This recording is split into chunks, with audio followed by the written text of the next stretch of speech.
আসসালামু আলাইকুম রহমতুল্লাহ। আশা করছি তোমরা অনেক অনেক ভালো আছো। আজকে আমি আবার তোমাদের জন্য একটি নতুন ভিডিও নিয়ে চলে এলাম।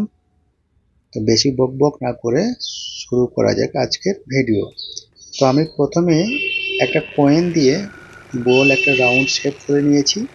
এরপর কপার গোল্ড জরি কালার দিয়ে আমি একটা প্রথমে ব্রেকের 2 নম্বর ব্রেকের একটা লাইন টেনে নিলাম।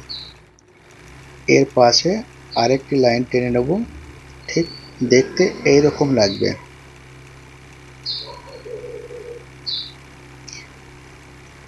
এরপর আমি পার্পল থ্রেড অর্থাৎ রেশম নেব পার্পল কালারের, আর এই 2 লাইনের গ্যাপে একটা করে চাউল টাকা খুব সুন্দর করে বানিয়ে দেব।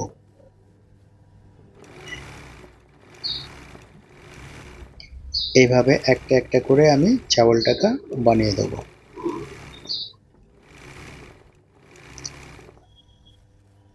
তো মোটামুটি চাউল টাকা বানানো আমার শেষ হয়ে গেছে। এবার আমি মিডিলে একটা 5 কলির ফুল একটা বানিয়ে দেব।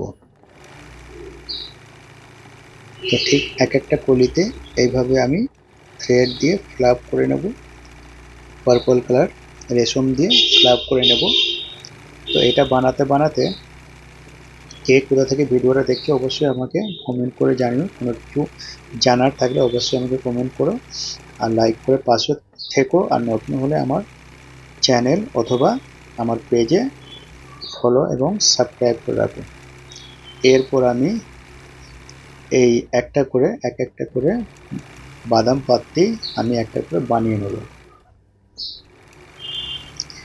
তো এটা আমি কাজটা করছি, এটা সাউথ ইন্ডিয়ান একটা শাড়ির একটা ব্লাউজের যে হাতা হয় অর্থাৎ স্লিভের আমি এই ফুলটা বানাচ্ছি। এটা একটা কাস্টমারের রিকোয়ারমেন্ট ছিল। তো ব্লাউজে সাধারণত 3টে পার্ট কাজ করা হয়। এক হলো ব্যাক সাইডে, হয়তো তোমরা এর আগে হয়তো ফটোতে অথবা শর্ট ভিডিওতে হয়তো দেখেছো। তো সেখানে এর কাজটা করা আছে, চাইলে তোমরা আমার পেজে গিয়ে দেখে নিতে পারো। তো ঠিক এইরকম করে একটা একটা করে আমরা পাত্তি বানিয়ে দেবো। আর আমি এই কাজটি সম্পূর্ণ ইন্ডিয়ান মেশিন রেলসন model number K130 model number মেশিনে কাজ করছি। আর এখানে আমি মোট 2টি শেড ইউজ করি, এক হচ্ছে পার্পল শেড আর একটা হলো গোল্ড কালার। তো এখন আমার কাজ মোটামুটি কমপ্লিট হয়েছে পার্পল কালারে। এবার কপার গোল্ড জড়ি দিয়ে বিন্দি মেরে তারপর হচ্ছে যে আমি প্রত্যেকটা এই পাত্তির বীজ বরাবর একটা করে এই গোল্ড কালারের জরির একটা করে ছুঁচালো পাত্তি বানিয়ে দেবো, যা তোমরা ভিডিওর মাধ্যমে দেখতে পাচ্ছ। তো ঠিক এইরকম একটা একটা করে আমি পাত্তিগুলোকে সাজিয়ে দেবো। তো ধীরে ধীরে আমি যত এরকম ফিল আপ করতে থাকবো এই ফুলটার সৌন্দর্য কিন্তু ততই বৃদ্ধি পাবে, যা তোমরা ভিডিওতে দেখতে পাচ্ছ। তো এখন মোটামুটি অর্ধেকেরও বেশি আমার এই জরির পাত্তিগুলো বানানো হয়ে গেছে, আর সবে কটা মাত্র বাকি আছে।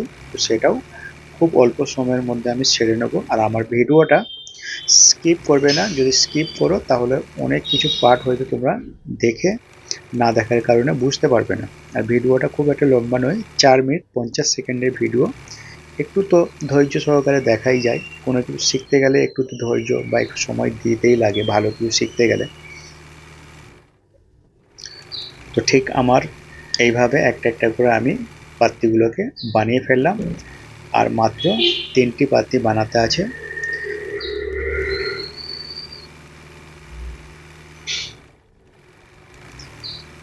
তো এখানে আমার কাজ সম্পূর্ণ হলো।